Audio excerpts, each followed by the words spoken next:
Do you want more success, more growth, more results? Then it's time for the Boundless Success Accelerator from the Modern Observer Group. This isn't your average coaching program. It's where top performers come to dominate. Weekly group sessions, on-demand coaching, a community that's got your back, and a power-packed library of tools to supercharge your business and career. No more excuses, no more waiting. Get in, level up, and start building the life you've been dreaming about. Visit us at modernobserver.com/boundlesssuccess to join today. Let's get you to the next level.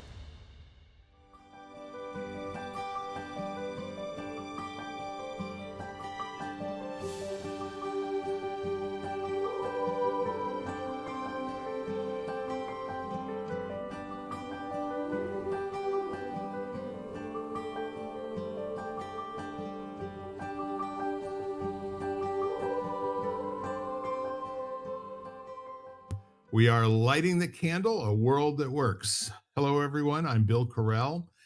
We've been doing this for a while. We are questing for empowerment. You know, language gives us access to so many things and building worlds and all that. And I'm really, really happy to be here. And it's been a minute or two, but I am pleased as punch that you're here today, Jan Jeremias, my buddy and partner in world empowerment, and then also at the same time, it's been a while since the three of us did it together, but we have our protege Austin Jacob, who brings chops of his own.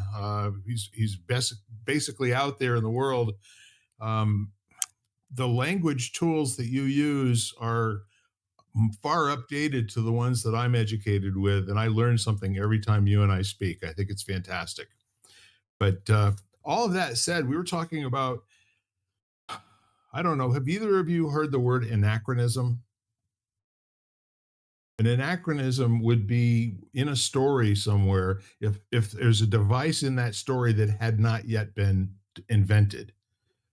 So, for instance, in the time of Paul Revere, if somebody was using a 30-06, somebody who's contemporary to right now, they would probably not even think that didn't exist when Paul Revere was riding across New England saying, the regulars are coming, the regulars are coming. I don't think he ever said the British were coming. I think we knew who the enemy was. So on to the next thing. We were talking about love means you never have to say you're sorry before we logged in here. And of course, until you've either read Love Story or have seen the movie that came out in the 1960s, it seems like 68 or 69, if I remember correctly. It could have been earlier or later.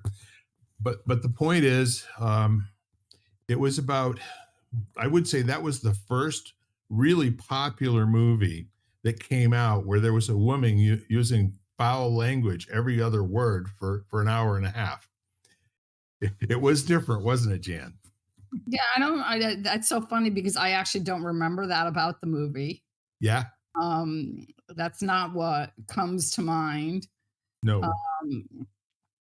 I think it was, to me, one of the first movies where there was like a woman who wanted more than to stay at home. It was a real, to me, it was like the movie where it actually, this woman who was, went to a really prestigious school, who wanted like a life beyond, not to belittle being a homemaker or a housewife. No, I'm not, but it was like one of the first movies that actually kind of portrayed that as an option for women. So I think that's why the movie always struck me, because I was like, oh my gosh, finally, this whole it was like the ultimate women's movement movie in my opinion. Yeah, it really was, in my opinion as well, like the first time we got to see on the big screen feminism, comes up against the convention. Right. And his family was old money. He went to Harvard. He played hockey for Harvard. And I think, what did she go to? Smith or Radcliffe? Probably Radcliffe. Yeah. So that's as they did, because in those days Radcliffe was an all girls school. I don't know if it still is. I think they went, co-ed somewhere along the way. Um, and the point was is that she used guttural language, and she stood up for herself, and she loved to call him. I mean, he would walk into a room, and he'd be like an Adonis, absolutely beautiful, every hair in place and all. She'd call him, "Oh, go sit down, preppy," and no respect whatsoever. And he loved it. He ate it up. And she came from a family of, I think her father was like a baker, like was a so Yep. somewhat like, a laborer kind of thing. And Yeah. his father was like, I think this prestigious attorney or something. Yeah. And Money. so money. And so it was just such a class differentiation. And then also this whole idea of women. And then the other thing I remember about it is she was studying music. I think she was a pianist, if I remember correctly. It really, something like that, I think. Yeah. And it was just this feeling of like, and she was beautiful. So it wasn't like she had given up, like, all of a sudden she became this bookworm kind of thing. And then all of a Right. sudden she looked like a librarian, kind of thing. It was A kind hot of, librarian, actually. and I like, yeah, I mean, I shouldn't say that because my sister-in-law was a legal librarian and kind of thing, but it's her degree. But it was just that feeling of like she was like kind of like I would look at her and I'd say, "This is a woman who I want to be. Like I want Right. to be like her because she had, what I might have thought would have at that time, which my perspective has changed since then on this kind of stuff. But at that time, I thought that's who I want to be." Well, and you know what? You were not alone. I think probably half of the educated women in the world Absolutely. saw that movie. And the way that Eric Siegel wrote the opening, Austin, just to kind of bring it into a little bit more, the whole thing was presented like a fairy tale. And the opening line is something like, "What can I say about the girl who died, except for she loved Bach, Beethoven, the Beatles, and me?"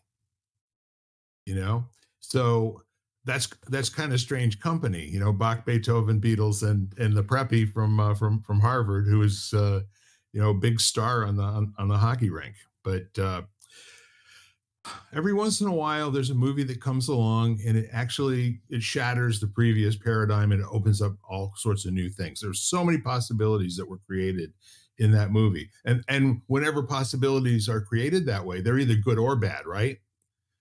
You don't just get one outcome. It's like there's always some people that really think that's the greatest thing since sliced bread. You've seen The Matrix, right? Hmm. Yes, good big fan.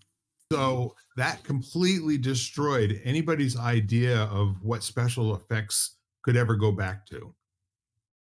After that movie, with the cameras that swung around, Keanu Reeves and the other actors, nobody would ever accept, a cheap kung fu fight in a movie anymore. Is like that's as good as it gets.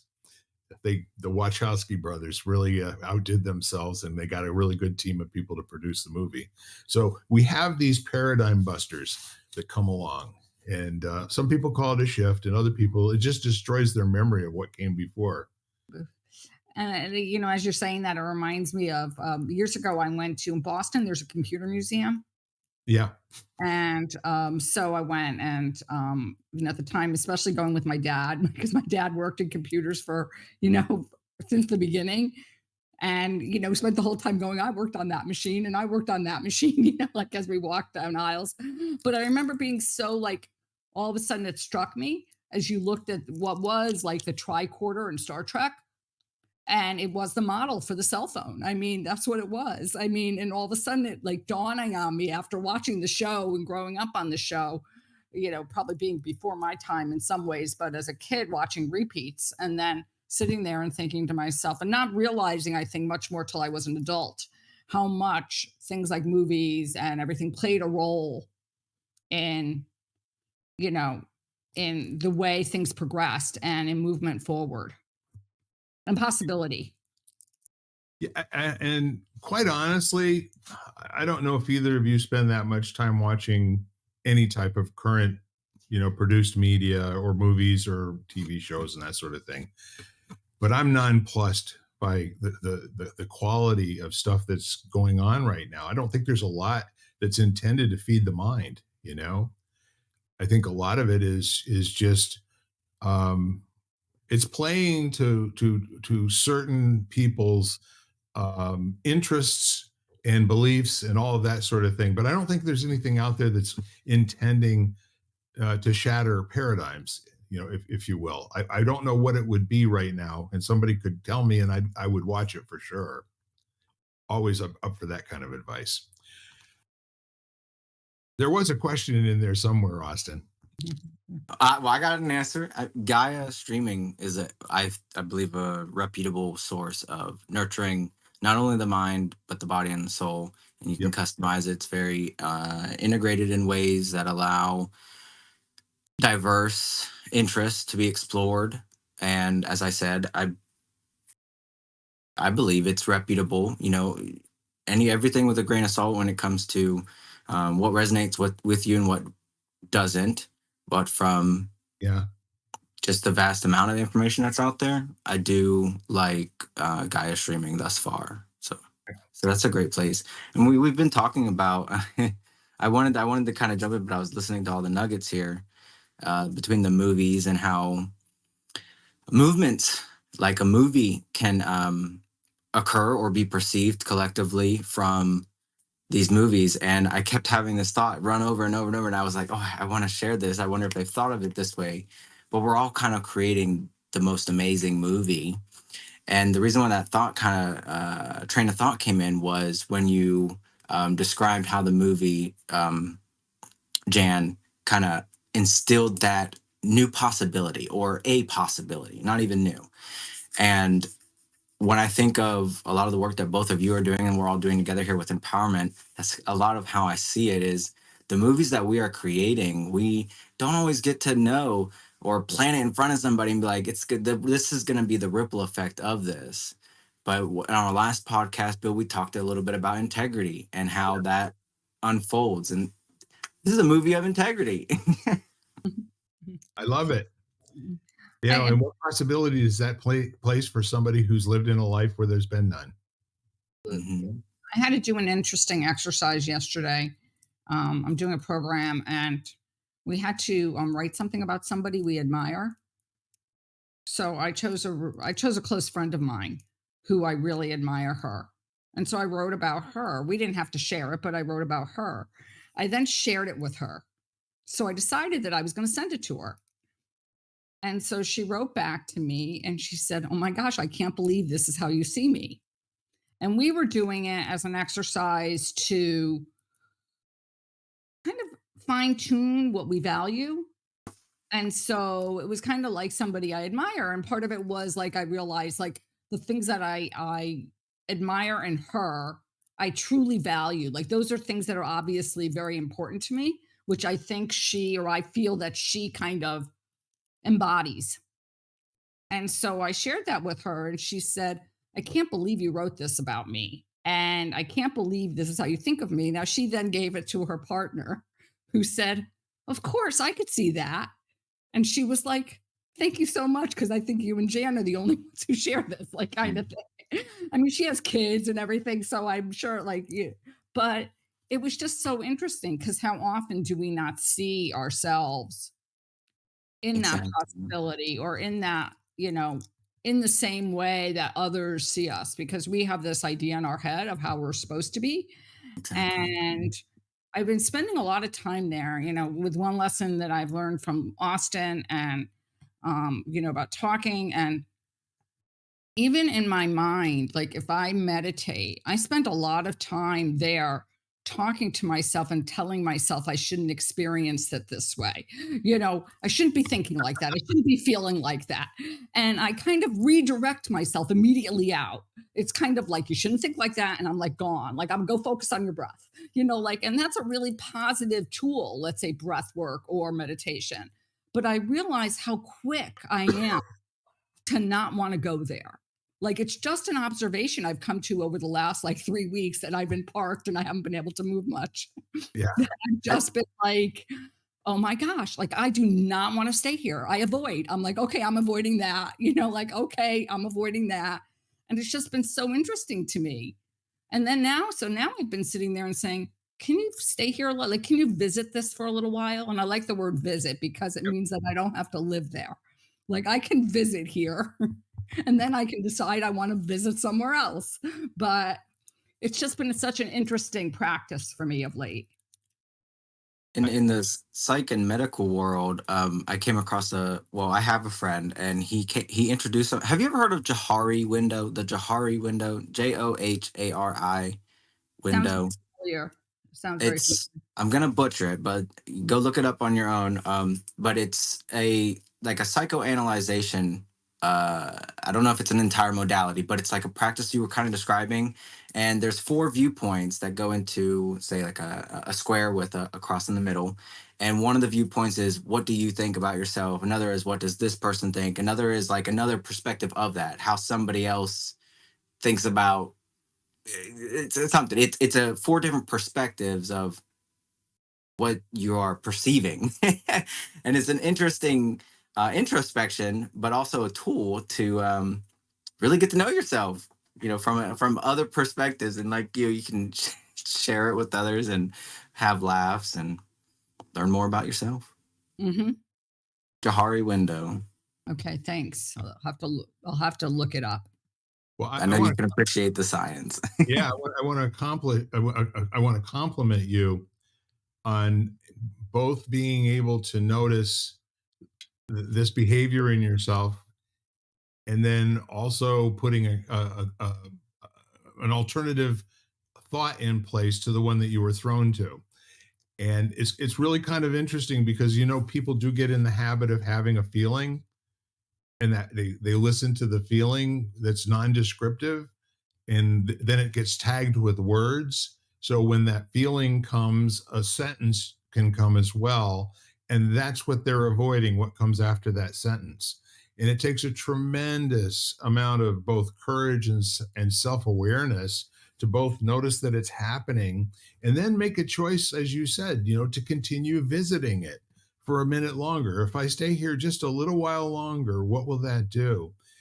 And in some cases, it allows for that feeling and sentence to completely disappear, because there's this phenomenon that when you allow something to be presenced fully, there's no need for it to hang around anymore. It's not stuck to you any longer. It just goes away. Like all those things that you're not worried about today, you've forgotten about them. You've got more crap you could be worried about, but you're not, because you don't remember. I think for me, it gives me the opportunity Yeah. to get curious about it, to actually look at it with a little bit of idea of, oh, this is very curious to me. Like that, like to kind of go to like, why do I feel that way? Or what is triggering me? Just as like I said, not to sit there and kind of get so wrapped up in it that I'm going to analyze it, which might be my tendency because my very analytical thinking. But just to sit there and say, okay, this is causing me angst or making me feel uncomfortable, or this made me feel uncomfortable. And let me visit this and get curious about it, and then just leave. Like, I don't need to figure it all out, but I also don't want to spend, because I've learned avoidance doesn't work either, because I spend a lot of energy trying to compartmentalize it out. And I have this tendency, I know from my own experience, to want to control everything so it doesn't happen again. Yeah. Like, it's like, what can I control in my life so that I don't feel like that? Because that makes me feel uncomfortable. So if I let it be, then I don't have to control anything. Because if it shows up, it shows up, and it's not a big deal. If that makes sense, so. It really does, and I think the other aspect to it is, we act as if speech sometimes is acting on us. The trigger part of it is something did something to us. And now we have to respond by either fight or flight, right? Those are, what you're thrown to right at the beginning, according to another guy with a beard. And I don't know if that necessarily translates into everybody's behaviors, but I think the more you're willing to observe and not be part of an instance that seems to be some sort of a failing event for you, if you're willing to observe and then realize it has nothing to do with you whatsoever, whatever it was that made a wave come over you, it could be a good feeling, you don't take credit for those either, but the ones that don't feel good, somehow we feel it's our fault. There's something wrong here. And what I And I love about what also you're saying is you don't have to get inside of it and figure out why. There is no why to these things. but I also think that the things that and when I say trigger, it triggers because to me there's a feeling that's like I feel it somewhere in my body. Like there Right. was a reaction that happens. It's not just words. So it's not just out there, okay, someone said a word or whatever.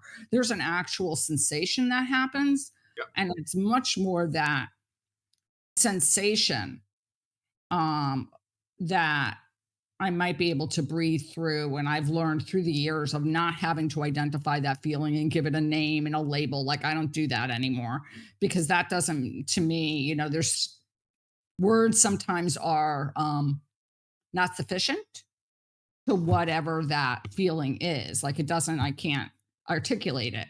So I don't need to articulate it. But it's just that, but there is a reaction, a Yeah. physiological reaction. Asa, did you have a thought? Yeah, what I hear the two of you talking about, one perspective take you could have on this is the strengthening of the muscle for responding versus reacting. And that can Mhm. apply to language, that can apply to emotions, it can apply to you interpreting signals from your environment.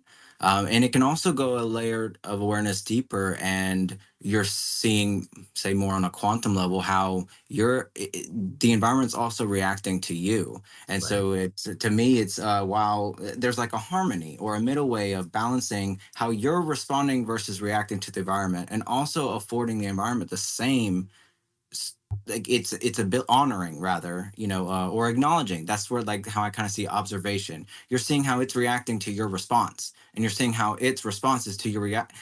Do you see how that's kind of playing in there? But that's here what I hear you guys talking about. And then Jan, I heard you mention about curiosity. And yes, yes, yes. There's a, I don't know the exact quote, but in Florence Scovel Shin's book, The Game of Life and How to Play It, there's a part where she talks about look with wonder at that which is before you.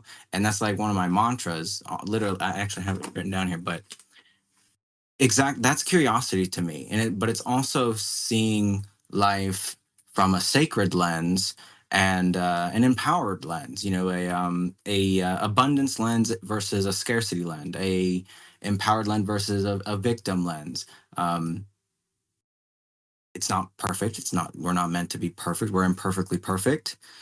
But that's why I called it a muscle, like a spiritual muscle. This responding versus reacting, bringing your power to you. Even in meditation and somatic work, it often will begin by recognizing that quantum interaction between your response and your react, getting your heart and your brain in coherence, things of that nature.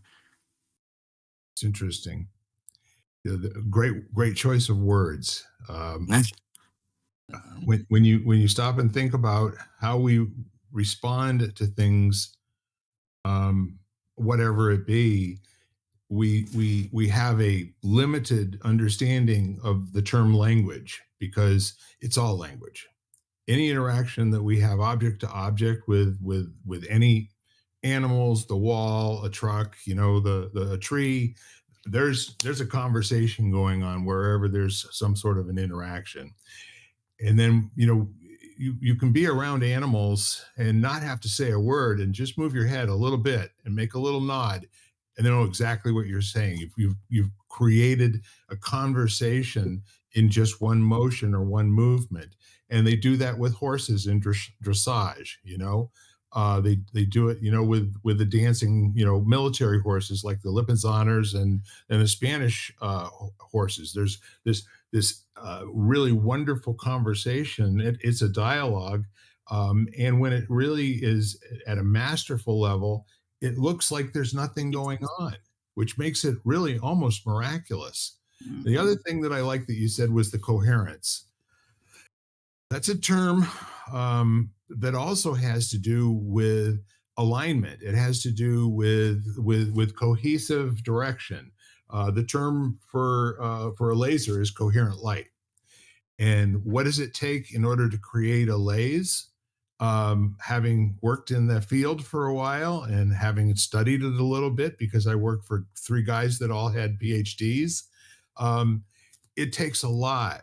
It takes the fine tuning of all these optics. It takes the right kind of energy flowing into those optics, going back and forth, and creating, like what you were talking before, like this action infers that action implies this action, which infers that action, and as it comes back around, then the next thing you know is you've got this plasma, in a tube that's brilliant light. And we do that with certain people. Like, it goes like really quickly, but you see somebody and you're automatically on the same wavelength. How does that happen? I Well, I know think, both you know what I'm talking about. yeah, but what you're describing to me, first of all, I would use the word communication. Yep. Communication. I was waiting for that. Me and Bill Where, talked about that. yeah, I would think about it. It's much more communication versus even dialogue, because there's a communication that's happening on a much deeper level or an energetic level. There's Austin's favorite thing, energy, on an energetic level. And it also reminds me of all the work that's been done by the Heart Math Institute, which is heart coherence. Yes. And the fact that people, you can be in the same space with someone and your heart rates will synchronize. Okay, there is a heart coherence, and that's been shown with animals, and that there's a coherence that happens, and that the rhythms, and if you go outside of the immediate proximity, that changes. And I think that is obvious to people who like are in a space, because we all have people that we know who walk into a space and it's like all of a sudden they're there. It's like they didn't say a word, um and they just have this energy about them that it's just immediate. And I think we've all had that, by living with people, by being, sharing something with someone, and that can be across the screen. And Yep. and I'm sure if we did our heart, I mean, they find it with veterans, or I think that's what happens in, let's say, like a group yoga class, because the energy is like becomes, there's like a synchronicity, like a synchronization, I think is a better word, synchronization that happens. It's almost like it amplifies. Sounds a lot like the Maharishi effect. More Intertangling about things. It's well, I really don't see things as ironic anymore, but it's still fun to use that word. But I find it ironic that my morning post today was about plants, and I kind of broke down. I went more of a quantum route with this perspective, and I talked about how there's communication going on. You mentioned animals, and we're about empowering people and more, sure, but our plants too. There's a dialogue, if you will, a communication that's going on. Energy, sure, of course, but there's information moving. Well, I know that the Heart Math Institute recently has done a lot of work in forestry and with trees, and the communication that happens between people and trees. And I think Yeah. we feel that. All you have to do is spend time in a forest and you feel it. Have you ever Um, been to the redwoods in California? Oh uh-huh. yeah. Yeah. And there have been certain places, like I remember, like that I've been, that I just know that I feel like if, at the time I thought to myself, and I used the word God, but I remember I felt that way the first time I went to the Rockies. I got out and I thought, if we believe in God and God lives anywhere, he lives here. Like that's how I felt. That's how I felt. And I felt that way. I felt that way in other places, but I think there is this certain dynamic energy. And I think that, you find that within forests, there's also communication that's a level that we don't like, that we're just learning about, that whole network of communication that happens amongst plants themselves. And Fungus. fungus, the phytochemicals that are released. This is my world. The phytochemicals that are released between them that communicate things like pests and illness, and they can be hundreds of miles away from each other, and they still get that communication. Yeah. And their chemical profiles will change based Yeah. on the messages they get, and they might not be around that pest at all, but they've gotten a warning, and all of a sudden their chemistry changes so that that pest won't infest, and they can be hundreds of miles away from each other. Like, it's pretty amazing. I've known of birds. Well, actually, a lot of flying, migrating mammals and animals, insects too. They're some have specific. How do I want to say receivers? Let's just call them receivers for what's going globally, and they all at the same time, doesn't matter. They know where to go. And I've seen more breakdowns scientifically of what might be going on there, but just to give an idea, there's communication, and Yeah. often time and space is not as linked as much as we think it is. Maybe in a different way it's linked up, but it's not so linear. I always think that's amazing that flock of Mhm. birds over here and 100 miles away, they know to do the exact same thing at the same time. At the same time, I'm like, well, that's cool. It's a Yeah, strong argument for quantum communication. It's like at a level, with a path that none of us could even fathom or understand. It's beyond understanding. and it does that, and it's not only the communication on such a sensory level. Like, I just remember that, when I was in New Jersey before Hurricane Sandy hit. So for days, I mean, they were talking about the hurricane, but it never, like, they didn't know if it was going to hit. They didn't know how much damage, what, like, where, they never know exactly where. And I remember Tonka was fairly young. He was probably months old at the time. And for like a week before, he didn't want to do anything. He didn't want to play with any toys. It was kind of like he was in this corner. The storm hit. And the next morning, all of a sudden, every toy came out. It was like the pressure had changed, and all of a sudden, and he could feel it because he's super, like, I mean, he'll start acting like funny hours and hours before there's a thunderstorm, like, probably in the morning if we're going to have one in the afternoon, kind of thing. And they have such an awareness about them, about what's happening environmentally, energetically. I mean, the same thing happens with people. Like, if Yeah. he's in a space where there's all of a sudden a person and he'll act strange, it's like the energy that they're emitting, he doesn't like resonate with. And he'll be like, I don't know, something about this person I don't like. And I think the really cool thing about people is, some might have a viewpoint that, oh, this person over here is special, and or they're really empathic, or they have some ability. Well, what I've observed and honestly seen and regurgitated by other people trying to explain maybe a more principle based truth is that we all have the potential of all the same abilities. Sometimes we go through different experiences to unlock, say, more of a purpose. Like, think of an example. I In 2018, I had a horrible compound femur accident, and so since we're talking about weather here, sometimes I can often sense from my leg, different. Usually, it's like a bigger, like thunderstorm or a hurricane, not just like rain. But there's an opening of sensory receptivity going on there. I didn't, ask or work a skill to gain that, but that's something maybe small to show that all of these informations and signals, interpretations, abilities, skills, psychic, all the however you want to view it, we all have access to that same potential. It's how are we using? How are we responding with it or reacting with it? And are I we love, open and are we open enough to hear it and listen to it? Is yeah. the other thing, is I think that we can get a lot of information like that and choose to ignore it. Yeah, being a fellow empath, before I started to, get a more awareness around what is that and why is it that when, like you were talking about earlier, someone walks in a room and there's a dissonance from everyone else in the room, why is it that my attention would go right there? And I had to understand that while I might be perceiving it as a burden, there's a blessing to it also.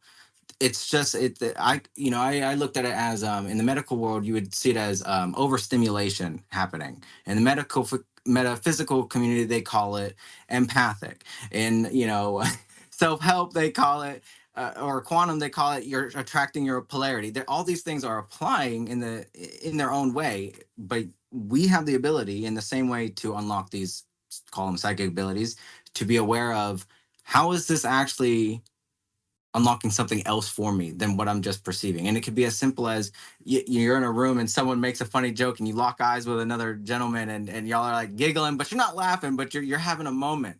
That's it right there. And smaller than we think, these interactions are occurring. They're occurring so fast, so vast, so limitless, so infinite. Okay, I'm complete. Yeah, for now. Yeah. But the point is that that happens. The interaction that you just talked about happens when you're around other people. That's not the kind of thing that can occur when you're alone. Um, we are batteries. We have an electrical charge. We are most positively negative. And when somebody walks into the room, not everybody is the same charge all the time, though, you know?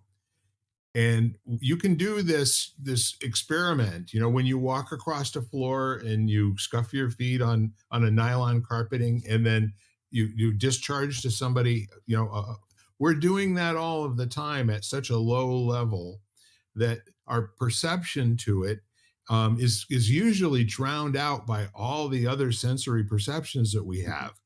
But there have been people who have you know, conducted studies of finding each other in the dark, and we're able to, you know, with being sensory deprived from vision and hearing, we're able to tell that somebody was around, um, more and more and more with practice. It's like, as you said, when you think about your knee, and you know, the definition of a savant is just knowing, right? It's a French word, and it actually means that somebody who knows, right?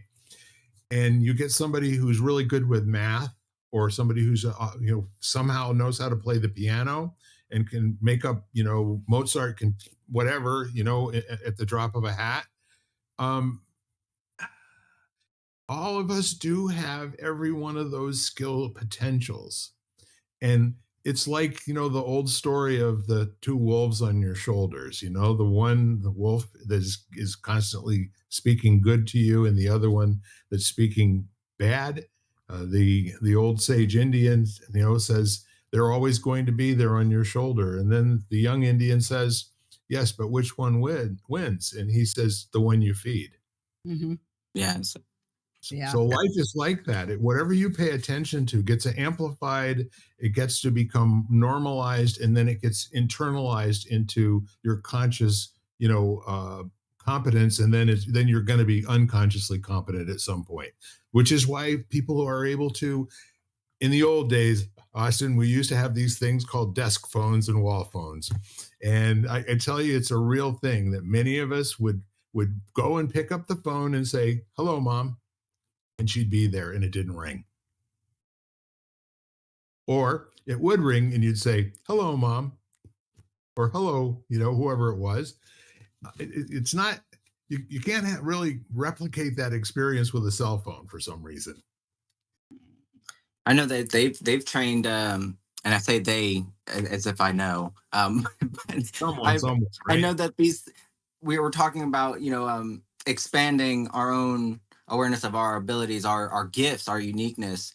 And the great thing about them is we can expand on them, we can learn them, and we can also teach them. They're teaching, and there's that they again. I'm sorry, but they're teaching kids, with blindfolds, how to identify color, differentiate colors, the frequency from that, and feeling into that. I've seen such magic, well, things I would have before considered and did, like, oh, that's so cool, that's so magic, until you kind of unfold the mystery and go down a little bit deeper in the rabbit hole.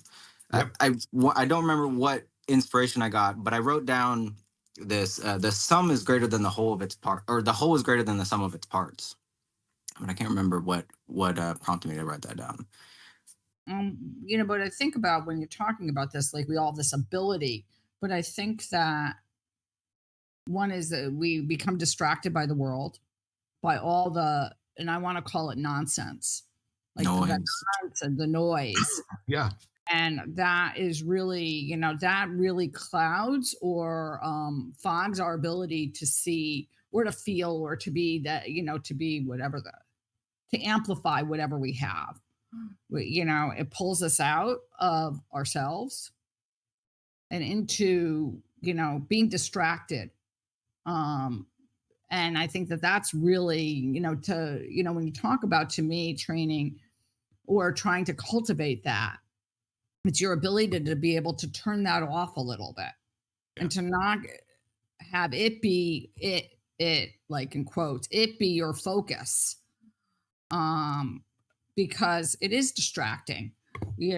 How much time do I spend being distracted? I mean, I'm not a news watcher, so I can't really say that, but I do have friends who have the news on 24 hours a day. And I'm sitting there going, like, first of all, no wonder you're anxious, kind of thing, and stressed and depressed. But there is this ability that, for whatever reason, for whatever it is the more we get pulled out.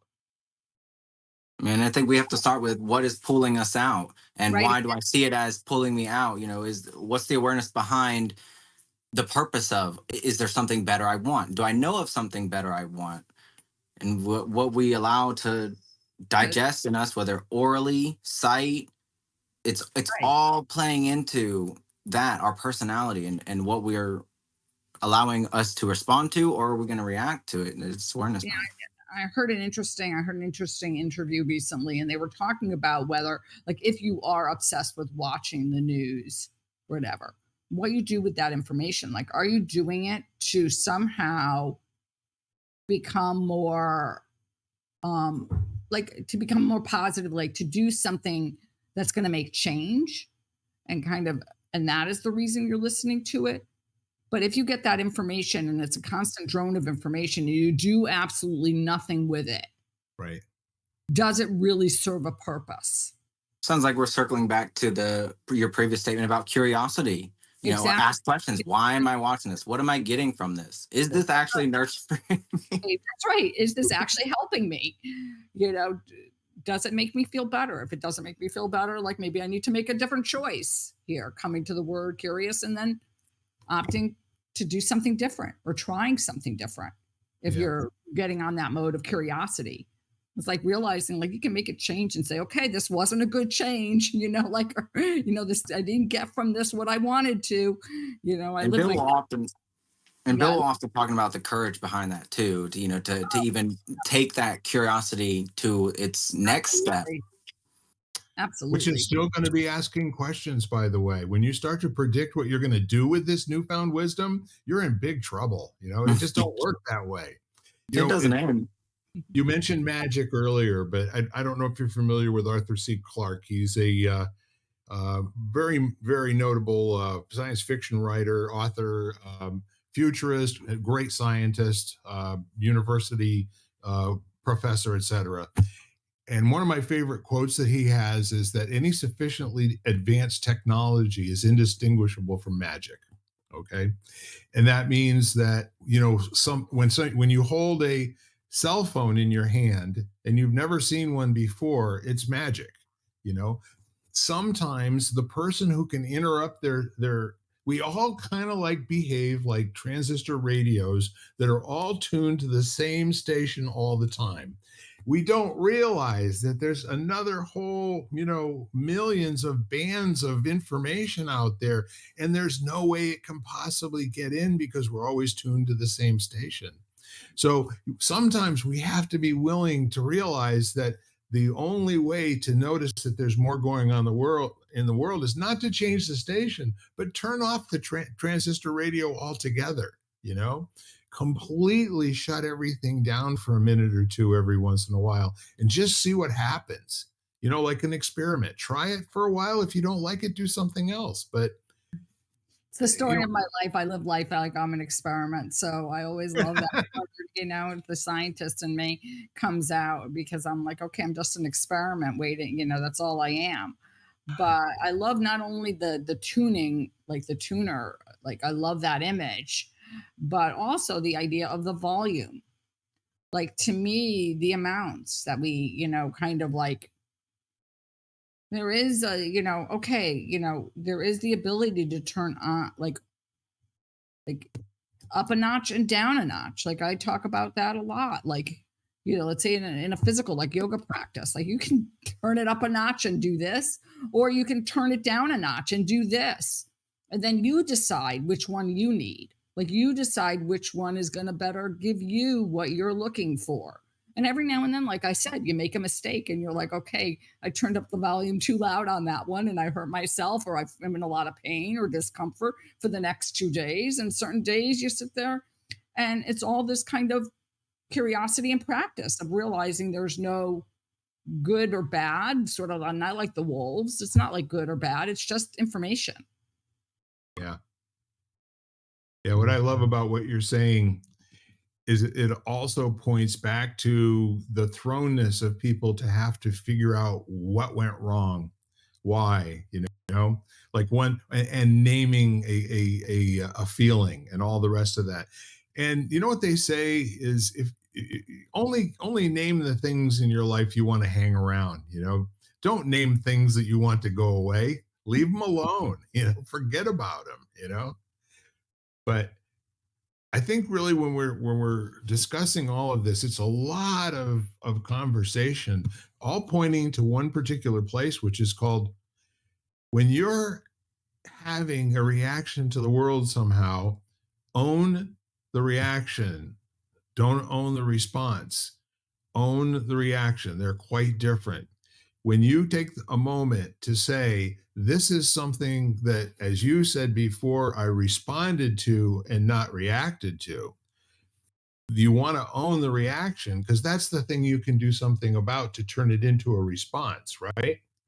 So when you're in a situation and things are not going well for you and you're feeling out of sorts, do something positive for yourself. Jan breathes. You can hum. You can tap your hand on your shoulder or on your head or something like that. Just interrupt the situation long enough to ask yourself 3 questions. The first one being, what am I experiencing right now in terms of, is it something I want or I don't want? If it's something that you don't want, then see if you can move on to another type of a feeling. Do anything, tell a joke, scream, just interrupt the behavior and change your state. But you might want to watch where you are first before you do all of those things. Otherwise, somebody might kind of throw a net over you. But the point is, I love this word that I'm toying with, but you're a master at describing this sovereignty thing. This means that not only are you entitled, to the dominion of who you are, your thinking, your persona, your you, but you're also responsible for that too. You must defend that when it needs defending, or not defend it when it doesn't need defending, and be smart enough to know which is which. All of those things go on in milliseconds at a time, about 80,000 times a day. And while we're going through all of that, sometimes we're a little tired. Sometimes we're invigorated. We never know for sure why that is. Why is, in one circumstance, this is really, really exciting. In another one, it's depressing. I would say that one tip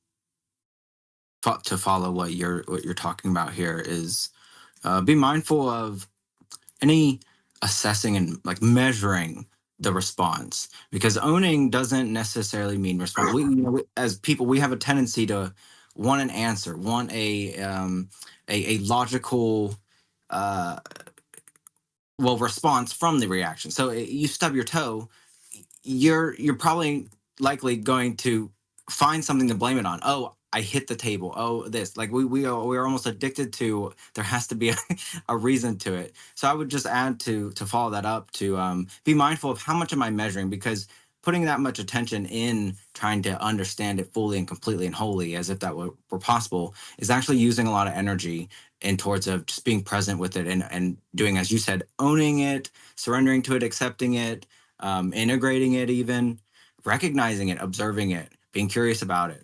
All kind of one and the same there, but where you put your energy, where you put your attention, energy grows. So you might be dispelling more than you actually wish. Perfectly said. And all this happens in a millisecond.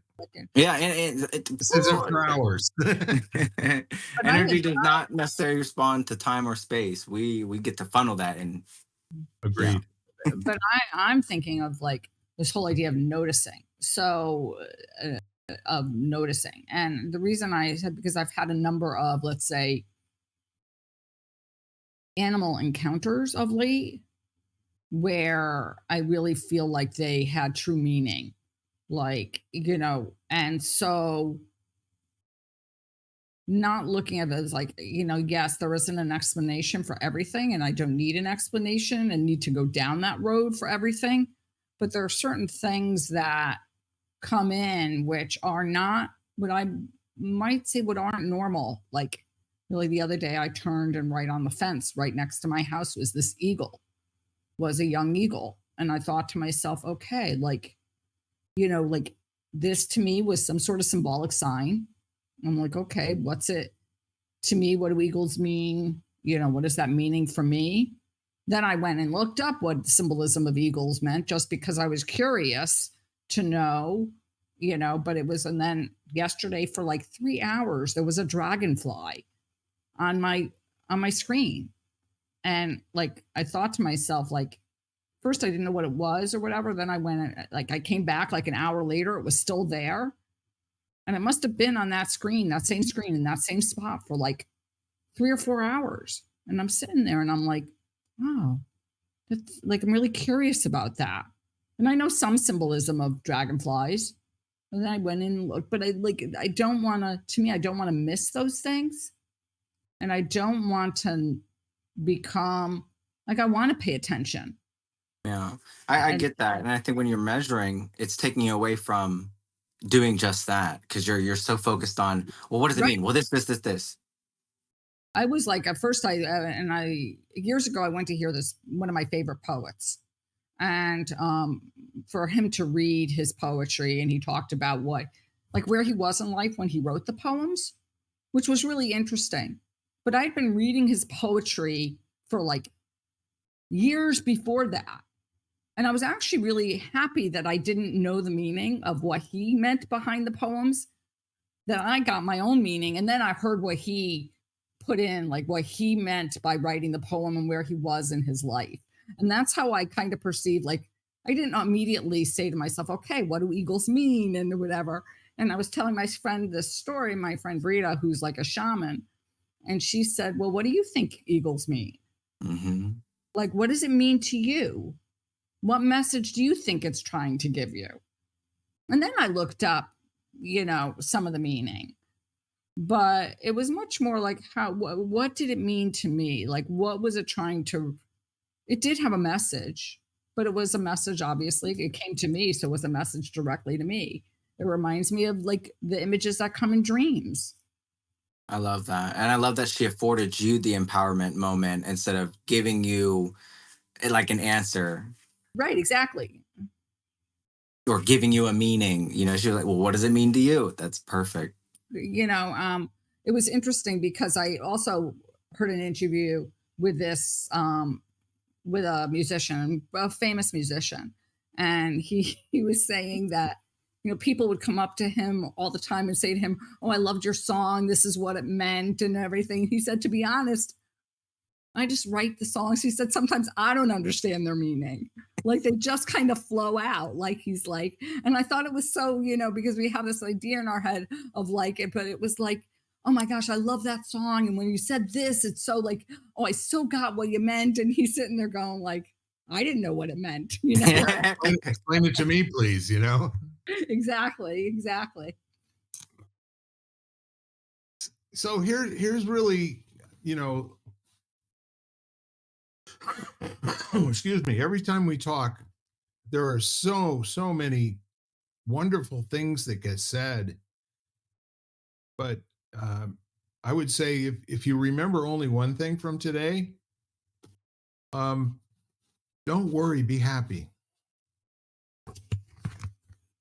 I mean, seriously, we can be little significance monsters, meaning monsters, and the long and the short of it is while you're, as you said, when you're trying to figure out what happened to you, you're missing out on what's actually happening.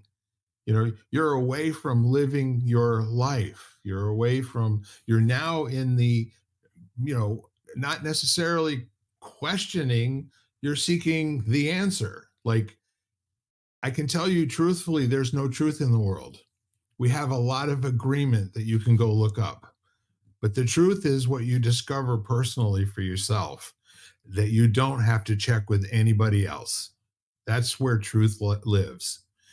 And while we're talking about empowerment, is your glimpses of the truth, not your truth that's different than other people that you got to explain to them. It has nothing to do with it at all. This has to do, where is that place where you feel whole and complete, satisfied, all of your great emotions at the same time. And sometimes it can even be a little bit scary, but it doesn't matter, because where you are is your authentic kernel of who you are in the world, experiencing yourself as fully as you possibly can for that moment. Most people can't stand doing that for more than a few moments at a time. As that famous quote once said, the person who can stand the silence of their own thoughts, that's the person who runs the world. Mhm. But they don't have to. They're happy to let the world do what it does. They're busy doing other things. I think this is where we sort of wrap things up. It's been a wonderful conversation again. Who would like to go first?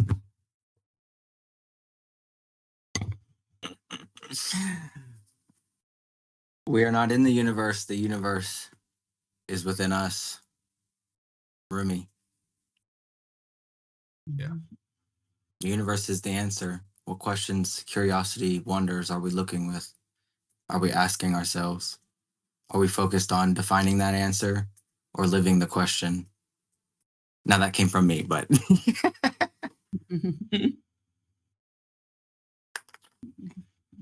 It's really, it's succinct, and at the same time, it's also pithy. The retort to that would be, the universe is also the question. let's not get into paradoxes. But the point is if you can have fun with a conversation like that and play, as And opposed to taking it on again like it's something to figure out and get an answer to, going for the answer is the booby prize. It's the thing you walk away with. It leaves you completely dissatisfied, in my humble opinion, which is all you're ever getting from me. That and a lot of BS. So it really doesn't matter. And I guess I'm sitting with this feeling of been focusing a lot on just this moment, in this moment. And that's the way I constantly, I've just been in that space over the last few weeks. Right now, in this moment, this is perfect. This is what is. In this moment, for that sake, this moment is perfect. And so it's really, I mean, I know it's been helping me a lot. It's getting me out of a lot of the stuff I tend to think about, which draws me out. I'm just right now, this moment is perfect. Don't think about any other moments, past moments, future moments. Just think about this moment. That's it. That's it. Like That's all Jesus there said, we're right here, right now. There's Right no now. place I'd rather be. There's Right. only ever now. Yeah. It's only for now, right? Anything else, folks? Nope. Been an honor. Yeah. See that we're racing to thank each other. That's a good thing.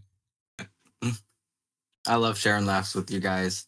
We love you too. We definitely do. No doubt about it. And Jan, you know how I feel about you. Yeah, I'm not sure.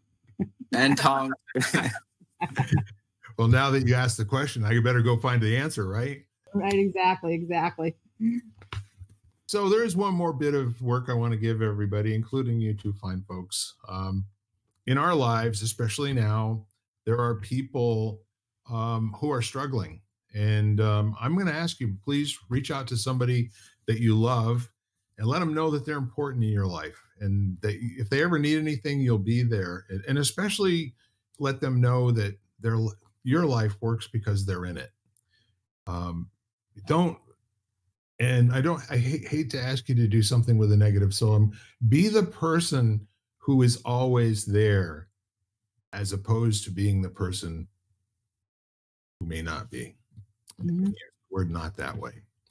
With all that said, we are lighting the candle, a world that works. I hope yours works a little bit better after today.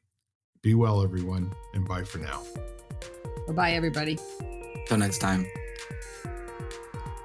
You've been listening to Lighting the Candle, a World That Works, part of the Xvadio podcast network. You can catch every episode of Lighting the Candle, as well as the rest of the network, at xvadio.com, the Apple Podcasts app, YouTube, Spotify, iHeartRadio, Audible, Amazon Music, and wherever you find podcasts.